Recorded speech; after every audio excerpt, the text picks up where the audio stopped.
अस्सलाम वालेकुम प्यारे किसान भाइयों। मैं हूं आपका अपना किसान दोस्त मोहम्मद उमर असलम और आप देख रहे हैं मेरा यूट्यूब चैनल। उम्मीद करता हूं आप खैरियत से होंगे।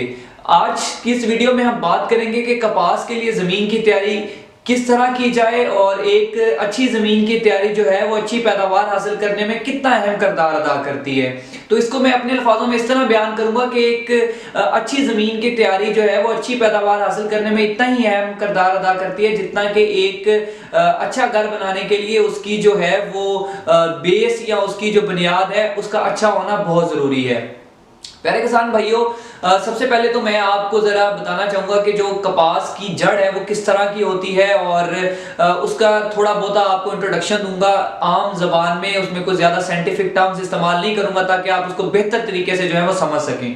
जो प्राइमरी जड़ होती है उसकी कपास की, जिसको हम टैप रूट कहते हैं, इसकी जो हाइट होती है वो 4 से 6 फुट होती है जब पौधा मुकम्मल तौर पर तैयार हो जाता है। अगर आप उसको निकाल के देखें तो वो 4 से 6 फुट तक जो है वो गहरी जाती है। अगर जब पौधा 5 इंच का होता है तो उसकी जो लंबाई होती है वो 14 इंच तक होनी चाहिए, और 14 इंच तक अगर उसकी लंबाई है तो इसका मतलब यह है कि आपकी जो पौधे की जड़ की ग्रोथ है वो बिल्कुल ठीक जा रही है। तो इसके लिए हमें क्या करना चाहिए? सिंपल सी बात है, इसके लिए हमें जो अपनी जमीन है उसको ज्यादा नरम रखना पड़ेगा ताकि उसके पौधे की जो जड़ है वो अपनी गहराई तक बासानी पहुंच सके।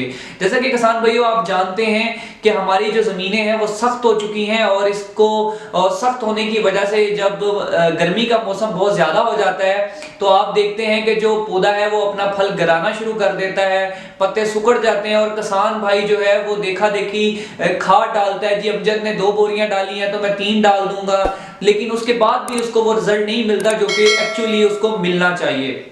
तो उसकी सबसे बड़ी वजह यह होती है कि जब पौधा एक डेप्थ तक, एक गहराई तक पहुंचता है तो उसकी जड़ जमीन सख्त होने की वजह से मुड़ जाती है, और जैसे ही उसकी जड़ मुड़ जाती है तो वो अपने जो उसको जरूरत होती है जिस चीज की वो नहीं हासिल कर पाता, जिसकी वजह से वो अपना फल गिराना शुरू कर देता है, उसके पत्ते मुरझा जाते हैं और इस तरह हमारी जो पैदावार है वो कम हो जाती है।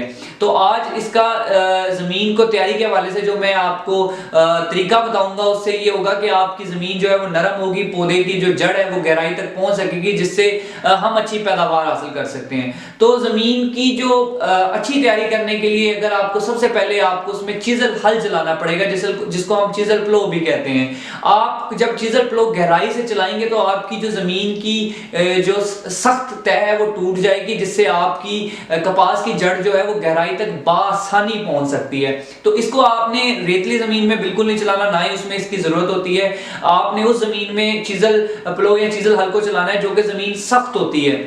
जब आप उसके अंदर उसको हल को चलाएंगे तो आपने हल को हर साल नहीं चलाना, आपने 3 साल के बाद एक दफा चलाना है। यानी कि 2022 में आप चला रहे हैं तो फिर आपने 2023 और 2024 में नहीं चलाना, फिर आपने इसको 2025 में चलाना है।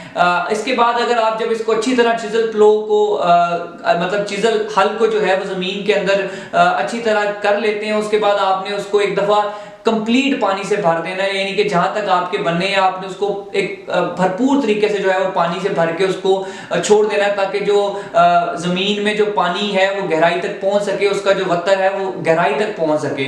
और इसके साथ दूसरा चीज ये करनी है कि जब उसको वत्तर आ जाए, जब वो सूख जाए, तो आपने उसमें 2 हल चलाने हैं। 2 हल चलाने के बाद आपने जमीन को एक दफा दोबारा छोड़ देना है ताकि वो खुश्क हो जाए, और खुश्क होने के बाद आपने उसको लेजर के थ्रू उसको जो है वो लेवल करवा लेना है ताकि वो जमीन एक दफा दोबारा लेवल पे आ जाए। उसके बाद फिर आपने इसको 2 हल चलाने हैं, और 2 हल चलाने के बाद आपने जमीन की तैयारी कर लेनी है। और अगर आप जो है वो ड्रिल के थ्रू कास्ट कर रहे हैं तो ड्रिल के थ्रू कास्ट करने के लिए जब जमीन वत्तर पे आ जाती है, पहली दफा आपने चीजल प्लो चलाने के बाद उसमें पानी लगा देना है, और जमीन में जब वत्तर पे आएगी तो आपने उसको जो है वो 2 हल चलाने के बाद उसको लेजर करवा लेना है, और लेजर करवाने के बाद आपने उसको पानी लगा के फिर उसकी तैयारी कर लेनी है जैसे आप उसकी तैयारी करते हैं। तो इस तरीके से आप अपनी पैदावार को बढ़ा सकते हैं। ये एक बेहतरीन तरीका है आपको अपनी पैदावार बढ़ाने का।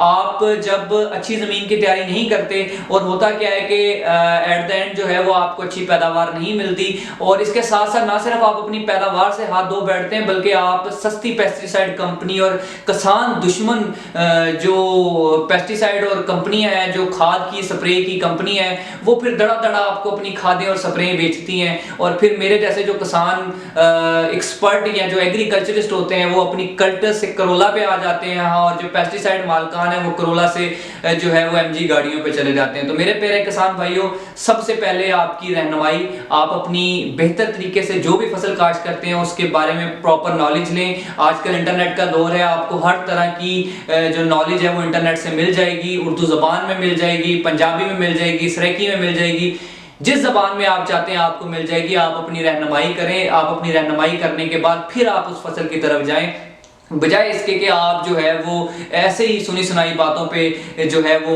ना सिर्फ अपनी फसल का नुकसान करें बल्कि अपने जो है वो दूसरी चीज़ों का, रिसोर्सेज का भी नुकसान करें। बहुत शुक्रिया इस तरह की दूसरी वीडियो देखने के लिए। हमारे साथ जुड़े रहिए, हमारा चैनल सब्सक्राइब कर लें। वक्तन वक्तन हम आपको रहनुमाई आपकी करते रहेंगे, जहाँ तक हो सका हम आपका साथ देंगे, आप हमारा साथ दें। अल्लाह आपका हमें नासिर हो।